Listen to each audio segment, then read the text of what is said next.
Friends, இன்றைக்கி எங்கள் சண்டேயில் நாங்கள் இன்றைக்கி சமோசா செய்கிறதுக்கு போகிறோம். இதான் சமோசா கமெண்ட்ஸ் போட்டு கற்றுப்படுவாங்க. இது சமோசாக்கான அந்த புட்டிங். இங்கே பாருங்கள், எண்ணெயில் பொரிஞ்சிட்ருக்கு சமோசா.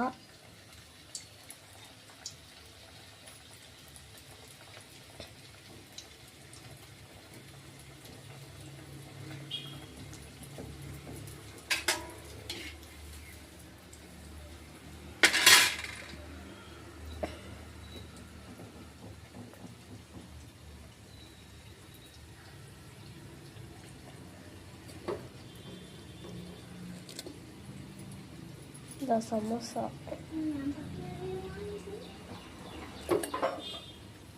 நாங்கள் பூரி மாவில் செஞ்சோம். இது எப்படி இருக்குன்னு நீங்களும் செஞ்சு பார்த்துட்டு டேஸ்ட் பண்ணுங்கள் ஃப்ரீயாக இருக்கிற டைமில்.